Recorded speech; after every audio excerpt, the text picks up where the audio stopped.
किसी नगर में राघव नाम का एक लड़का रहता था। उसकी उम्र करीब 24 वर्ष थी और वह ज्यादा पढ़ा लिखा भी नहीं था। उसके पिता एक किसान थे और वह भी अपने पिता के साथ खेत में काम करता था। वह बहुत साधारण सा लड़का था।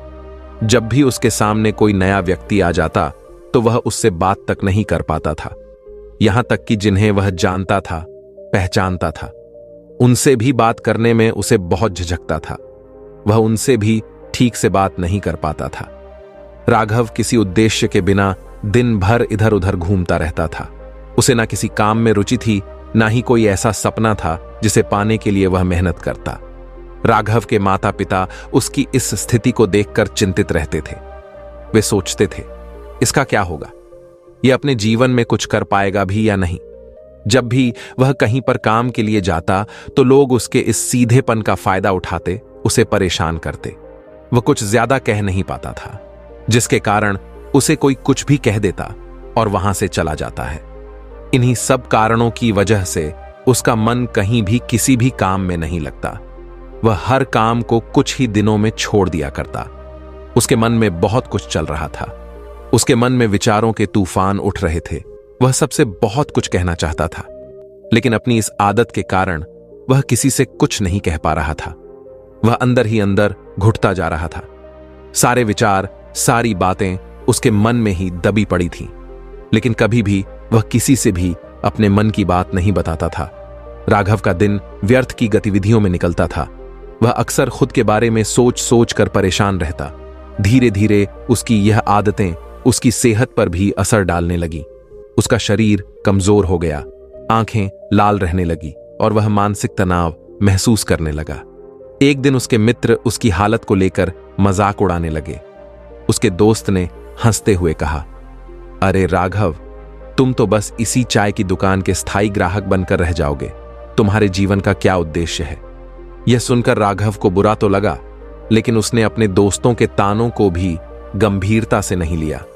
वह लड़का बहुत ही होशियार था, लेकिन पता नहीं क्या हो गया था। वह अपने जीवन का मकसद भूल चुका था और एक अजीब सा पागलों जैसे जीवन बिता रहा था। वह दिन भर अपना समय बर्बाद करता, सोचता रहता और बेकार कामों में उलझा रहता। ऐसा लगता था जैसे उसके जीवन का कोई अर्थ ही नहीं रह गया हो। राघव एक होनहार नौजवान था, पर पिछले कुछ महीनों से वह एक अजीब सी लापरवाही का शिकार हो गया था। ना उसे कोई काम की चिंता थी, ना ही खाने की कई गंदी आदतें उसने अपना ली थीं और अपनी जिंदगी में कुछ भी विशेष करने की बजाय दूसरों के मामलों में ही उलझा रहता था। दिन का ज्यादातर समय वह अपने घर पर ही बिताया करता। वह करना तो बहुत कुछ चाहता था, पर बस पूरे दिन सोचता ही रहता। राघव के माता पिता, दोस्त और उसके परिवार के बड़े बूढ़े कई बार उसे समझाने की कोशिश करते। एक बार उसके पिता ने कहा कि राघव खुद पर ध्यान दे, दूसरों की जिंदगी में ताका झांकी करना छोड़। जो लोग मेहनत कर रहे हैं उनके पास खुद की जिंदगी संवारने का समय नहीं है। अगर तू भी खुद पर ध्यान देगा तो तेरी जिंदगी भी बेहतर हो सकती है। दूसरे के भरोसे मत बैठो कि कोई आके तुम्हारी मदद करेगा। और वह अपने बेटे को खरी खोटी सुनाने लगे। उन्होंने उसे इतना डांट दिया कि वह लड़का अत्यधिक क्रोधित हो गया और वहां से बिना कुछ कहे वहां से चला गया। शाम हो चुकी थी और अब तक उनका बेटा घर नहीं लौटा था। माता पिता दोनों बड़े ही चिंतित थे। वे अपने बेटे को वापस घर पर देखना चाहते थे, लेकिन राघव तो भागते भागते पहाड़ की चोटी पर जा पहुंचा था। वह वहां से नीचे की ओर झांक रहा था और ईश्वर से कह रहा था, हे भगवान, आपने मुझे ऐसा क्यों बनाया? लोग मेरा मजाक उड़ाते हैं, लोग मेरी हंसी उड़ाते हैं। जब मैं इस दुनिया में अपने मन की बात रख ही नहीं सकता, मैं किसी से कुछ कह ही नहीं सकता, तो फिर मैं इस जीवन को जीकर क्या करूंगा? जब भी मैं किसी से कुछ कहने की कोशिश करता हूं तो लोग मेरा मजाक बनाते हैं, मेरी हंसी उड़ाते हैं, यहां तक कि वह मुझसे कुछ भी कहकर चले जाते हैं और मैं उनका जवाब नहीं दे पाता। ऐसा जीवन जीकर मुझे क्या मिलेगा? इसलिए मैं तेरे पास आ रहा हूं। इतना कहकर जैसे ही वह लड़का कूदने की तैयारी कर रहा था कि अचानक उसका पैर फिसल गया और वह एक ढलान से लुढ़कते हुए नीचे जा गिरा। उसका सिर चोटिल हो गया और उसके पैर में भी गहरी चोट आई। राघव दर्द से कराहते हुए वहीं जमीन पर बैठ गया। तभी उसने देखा कि सामने से एक महात्मा गुरु उसकी तरफ आ रहे थे। वे एक महात्मा थे जो जंगल में एकांत वास करते थे। महात्मा ने उसकी हालत देखी और उसे सहारा देकर उठाया। उन्होंने बड़े ही प्यार से उसकी चोट को देखा और कहा, बेटा, यह चोट तुम्हें कुछ सिखाने के लिए है। क्या तुम जानना चाहोगे? राघव ने बड़ी कठिनाई से सिर हिलाया। उसकी आंखों में पश्चाताप और आशंका के मिश्रित भाव थे। महात्मा ने मुस्कुराते हुए उसे वहां पास के एक पेड़ के नीचे बैठाया और बोले, तुम्हारी जिंदगी में क्या चल रहा है, यह समझने के लिए मैं तुम्हारी हालत देखकर ही बहुत कुछ समझ सकता हूं। लेकिन मैं चाहता हूं कि तुम खुद बताओ, क्या तुम सच में अपने जीवन से खुश हो? राघव ने अपना सिर झुका लिया और तभी वह महात्मा उस लड़के से कहते हैं, बेटा, क्या बात है? आखिर तुम यहां पर क्या कर रहे हो और तुम अपने इस जीवन को क्यों समाप्त करना चाहते हो? यह अनमोल जीवन बहुत कम लोगों को नसीब होता है और तुम्हें यह जीवन व्यर्थ लगता है। इस पर वह लड़का कहता है, नहीं नहीं, कुछ नहीं, मैं तो बस यहां से जा रहा था। तभी किसी चीज के टकराने से मेरा पैर फिसल गया और मैं यहां जा गया। तभी वह महात्मा उस लड़के से कहते हैं, बेटा, मैं जानता हूं कि तुम यहां पर क्या करने आए थे। तुम मुझसे कुछ नहीं छुपा सकते, लेकिन मैं चाहता हूं कि तुम अपनी समस्या मुझसे खुद बताओ, तभी मैं उसका समाधान तुम्हें बता पाऊंगा। यदि तुम चाहते हो कि कोई तुम्हारी मदद करे, तो उसके लिए पहले तुम्हें ही आगे बढ़ना होगा। यदि तुम चाहते हो कि मैं तुम्हारी समस्या का समाधान करूं, तो तुम्हें मुझे अपनी समस्या बतानी होगी, वरना मैं कुछ नहीं कर सकूंगा। उन महात्मा की यह बात सुनकर वह लड़का अपने दिल की बात कहने लगा। उसने अपनी आदतें, अपनी लापरवाही और अपने अंदर की बेचैनी सब कुछ बताया। महात्मा ने बड़ी गंभीरता से उसकी बातें सुनी। फिर उन्होंने कहा, बेटा, इस जंगल में आने का तुम्हारा मकसद आज पूरा हो गया है। तुम्हें जो चाहिए था वह आज मैं तुम्हें दे सकता हूं, पर याद रखना, असली बदलाव तब आएगा जब तुम खुद पर ध्यान देना शुरू करोगे। राघव कहने लगा कि है गुरुजी, मेरे जीवन में कोई उद्देश्य नहीं है। मैं हमेशा खाली बैठा रहता हूं, बस सोचता ही रहता हूं और मैं किसी से ज्यादा कुछ कह भी नहीं पाता और मुझे समझ में नहीं आता कि मैं क्या करूं। मेरे पास ना तो कोई सपना है और ना ही किसी चीज के लिए प्रेरणा। महात्मा ने कुछ देर तक राघव को ध्यान से देखा और फिर गहरी आवाज में बोले, पुत्र, खाली बैठना सबसे बड़ा अभिशाप है। तुम्हारा मन और शरीर दोनों ईश्वर की दी हुई अमूल्य देन है। महात्मा ने राघव को जमीन पर पड़ी एक सूखी लकड़ी उठाकर दी, जिसका बाहरी हिस्सा थोड़ा सड़ा हुआ और उबड़ खाबड़ था।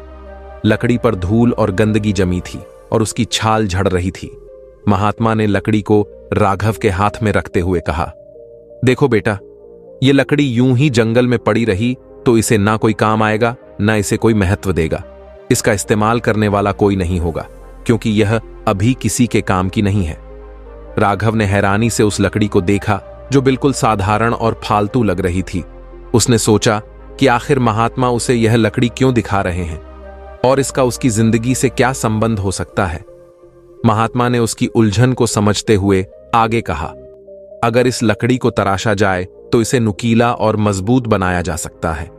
अगर इसे सही तरीके से गढ़ा जाए तो यह तीर बन सकती है, जिससे शिकार किया जा सकता है, या इसे एक ऐसा औजार बनाया जा सकता है जो लोगों के काम आए। महात्मा ने उस लकड़ी के टुकड़े पर अपनी उंगलियों से घुमाते हुए समझाया, यह लकड़ी अभी सिर्फ जंगल का एक टुकड़ा है। इसे देखकर कोई भी इसे फेंक सकता है, क्योंकि यह बेमतलब, बेकार और बिना किसी आकार की है। लेकिन जब इसे कोई कारीगर अपने हाथों से तराशता है तो यह एक नई पहचान पाती है।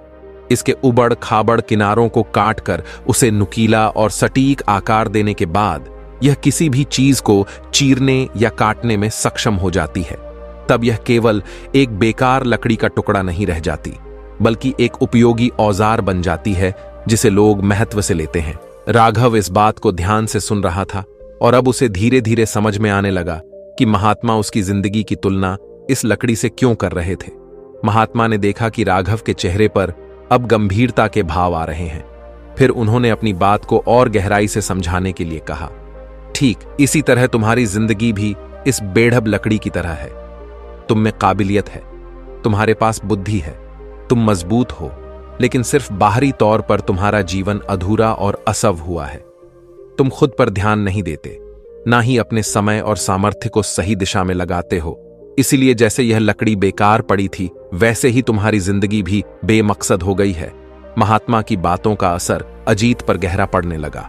उसे महसूस हुआ कि जैसे यह लकड़ी बिना आकार के सिर्फ एक जंगल का हिस्सा बनी रहती है, वैसे ही उसकी जिंदगी भी बिना किसी दिशा के बह रही थी। महात्मा ने कहा, यदि तुम इन्हें व्यर्थ में बर्बाद करोगे तो यह जीवन भी बर्बाद हो जाएगा। मैं तुम्हें सफलता के 10 नियम बताता हूं। यदि तुम इन्हें अपनाओगे तो तुम्हारा जीवन बदल सकता है। राघव ने अपना सिर झुकाया और महात्मा की बातों को ध्यान से सुनने के लिए तैयार हो गया। पहला नियम, एक सपनों को लक्ष्य में बदलो। महात्मा ने कहा, हर व्यक्ति के मन में कोई सपना होता है, परंतु केवल सपने देखना ही पर्याप्त नहीं है। जो अपने सपनों को लक्ष्य में बदलते हैं वही सफलता प्राप्त करते हैं। सबसे पहले यह तय करो कि तुम्हें अपने जीवन में क्या पाना है।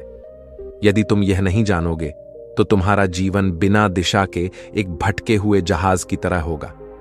यह सुनकर राघव ने सोचा कि उसने अपने जीवन में कभी कोई लक्ष्य निर्धारित नहीं किया था।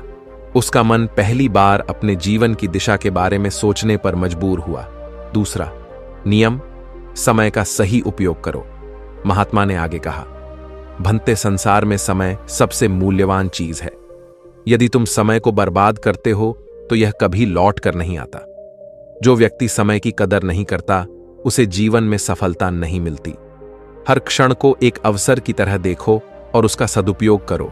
एक सही दिन वही है जिसमें तुमने कुछ नया सीखा हो या कोई ऐसा कार्य किया हो जो तुम्हारे लक्ष्य के करीब ले जाए। महात्मा ने एक छोटी सी कहानी सुनाई।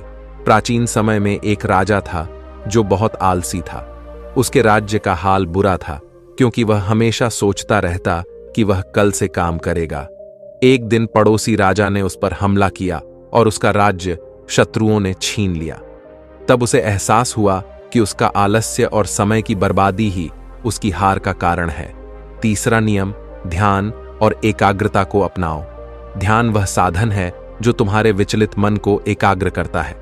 यदि तुम प्रतिदिन ध्यान करोगे तो तुम्हारा मन शांत होगा और तुम्हारी एकाग्रता बढ़ेगी। महात्मा ने एक बोधक घटना सुनाई।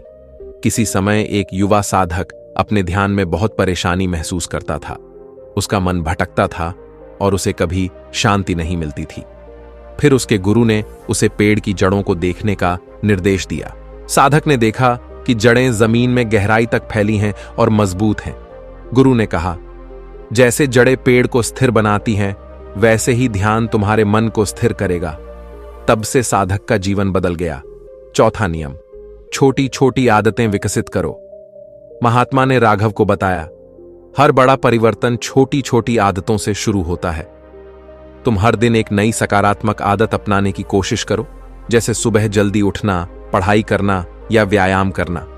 लगातार छोटे छोटे सुधार तुम्हें महान उपलब्धियों तक ले जाएंगे। राघव को याद आया कि वह कभी अनुशासन में नहीं रहा था। उसने सोचा कि अगर वह अपनी आदतें सुधारना शुरू कर दे तो शायद उसका जीवन भी बेहतर हो सकता है। पांचवा नियम, स्वास्थ्य का ध्यान रखो। महात्मा ने गंभीरता से कहा, एक स्वस्थ शरीर में ही स्वस्थ मन का निवास होता है। यदि तुम अपने शरीर का ध्यान नहीं रखोगे तो तुम्हें सफलता प्राप्त करने में कठिनाई होगी। तुम व्यायाम करो, पौष्टिक आहार लो और अपनी दिनचर्या में संतुलन बनाए रखो। स्वास्थ्य ही सबसे बड़ी पूंजी है। राघव ने यह सुनकर सोचा कि वह कितना कमजोर हो गया था। उसने फैसला किया कि वह अपने शरीर को मजबूत बनाने के लिए हर दिन व्यायाम करेगा। नियम नंबर 6, सकारात्मक सोच रखो। महात्मा ने कहा, यदि तुम अपने जीवन में सकारात्मक सोच अपनाओगे तो तुम्हें हर स्थिति में अच्छा देखने की आदत हो जाएगी।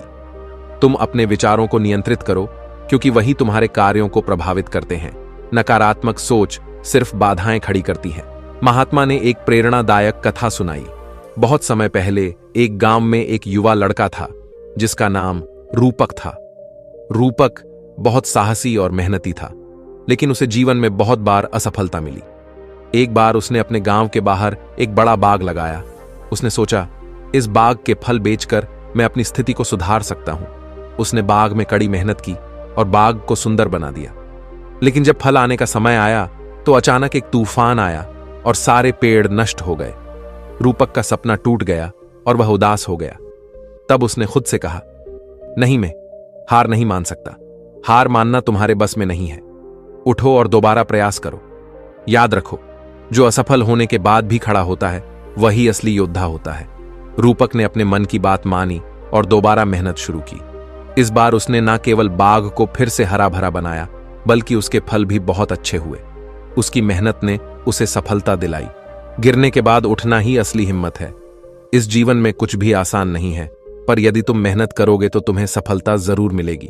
7वां नियम, आत्म अनुशासन का पालन करो। आत्म अनुशासन के बिना तुम किसी भी लक्ष्य को प्राप्त नहीं कर सकते। महात्मा ने कहा, खुद को अनुशासित करना सीखो। यह जानो कि कब क्या करना है और कब क्या नहीं करना। अपने समय और ऊर्जा का सही दिशा में उपयोग करो। 8वां नियम, विफलताओं से सीखो। जीवन में असफलता ही तुम्हारा सबसे बड़ा शिक्षक है। तुम असफलताओं को अपने अनुभव की तरह देखो और उनसे सीखो। महात्मा ने आगे कहा, 9वां नियम, हर दिन कुछ नया सीखो। महात्मा ने कहा, ज्ञान अर्जित करने से तुम अपने जीवन में नई ऊंचाइयां पा सकते हो।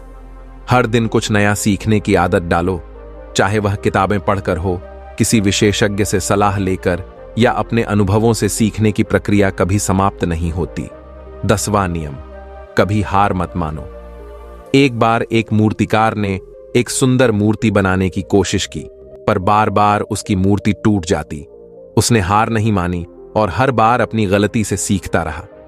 आखिरकार 3 महीने की कड़ी मेहनत के बाद उसने एक उत्कृष्ट मूर्ति तैयार की, जिसने उसे प्रसिद्ध बना दिया।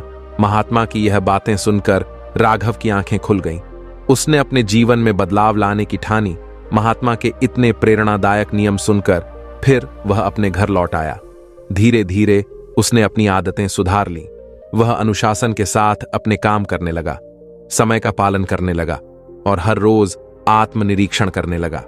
उसकी सोच में बदलाव आने लगा और उसने खुद पर ध्यान देना शुरू कर दिया। कुछ ही महीनों में उसकी मेहनत रंग लाई। अब लोग उसकी तारीफ करने लगे, उसके परिश्रम और अनुशासन की मिसाल देने लगे। राघव ने खुद को उस सूखी लकड़ी की तरह महसूस किया जिसे तराशा जा चुका था। उसकी जिंदगी अब उस लोहे की तरह मजबूत हो गई थी जो किसी भी मुश्किल को काट सकती थी। इस प्रकार राघव ने महात्मा की सीखों पर अमल करके अपनी जिंदगी को एक नई दिशा दी और खुद पर ध्यान देकर अपनी असल पहचान बनाई। दोस्तों, आपने आज के इस वीडियो से क्या सीखा वह मुझे आप कमेंट में बता सकते हैं। इसी के साथ में उम्मीद है कि आपको आज की वीडियो पसंद आई होगी, तो इस वीडियो को उस इंसान को शेयर करें जिससे यह कहानी सुनने की जरूरत है और उसी के ठीक बाद चैनल को सब्सक्राइब करें। तो चलिए फिर मिलते हैं ऐसी एक और नई वीडियो में एक नए मैसेज के साथ। तब तक के लिए अपना ख्याल रखें। धन्यवाद और नमोह बुद्धाय।